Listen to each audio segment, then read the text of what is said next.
وَلَقَدْ أَرْسَلْنَا، اور البتہ تحقیق بھیجا ہم نے موسیٰ کو علیہ السلام بِآیاتنا، اپنی نشانیوں کے ساتھ. وہ نشانیاں دو تھیں، ایک عصا جو اللہ کی توفیق سے اژدہا بن جاتا. یہ معجزہ کوئی معمولی نہیں، ظاہر ایک عصا ہے، اسے پھینکتے اژدہا بن جاتا، یہ ایک نشانی.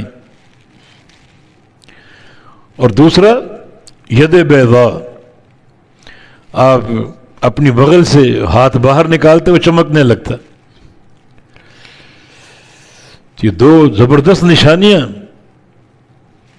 ان کے ساتھ ہم نے بھیجا. اور ان دونوں نشانیوں کا ظہور، دونوں معجزات کا ظہور اللہ کی قدرت سے ہوتا تھا، اس پر نبی قادر نہیں ہوتا. بلکہ موسیٰ علیہ السلام کو علم ہی نہیں تھا. اژدہا ان کے یعنی عصا ان کے ہاتھ میں تھا اور ان کو علم ہی نہیں تھا یہ میری نبوت کی صداقت کا معجزہ ہے. جب اللہ نے پہلی بار حکم دیا الق عصا کا، اپنی لاٹھی نیچے پھینکو، پھینکی تو اژدہا بن گیا، سانپ بن گیا، اور موسیٰ علیہ السلام ڈر کے بھاگ گیا. علم ہی نہیں. مانا اس معجزے کے اظہار میں قدرت موسیٰ علیہ السلام کی نہیں تھی، اللہ کی تھی. انبیاء کے ہاتھوں جو معجزات سرزد ہوتے ہیں یہ اولیاء کی کرامتیں، ان میں نہ تو انبیاء کی قدرت ہے نہ اولیاء کی قدرت ہے، محض وہ اللہ کے امر سے اس کی قدرت سے ظاہر ہوتے ہیں. نبی علیہ السلام کی بیٹی فاطمہ رضی اللہ عنہا شکایت لے کر آئیں کہ پانی دور سے لانا پڑتا ہے، مشکیزیں اٹھا اٹھا کے تھک جاتی ہوں اور کمر میں گٹھے پڑ گئے ہیں، ایک خادم دے دیجئے.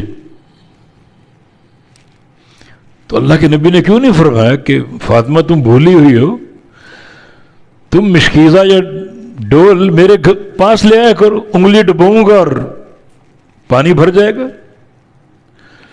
آپ کے لعاب دہن سے کنواں بھر گیا، آپ کی انگلیوں سے جب آپ ڈالتے پانی پھوٹ پڑتا،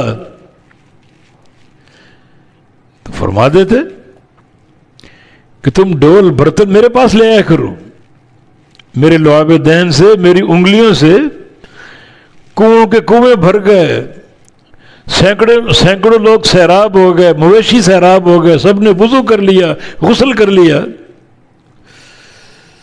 لیکن نہیں،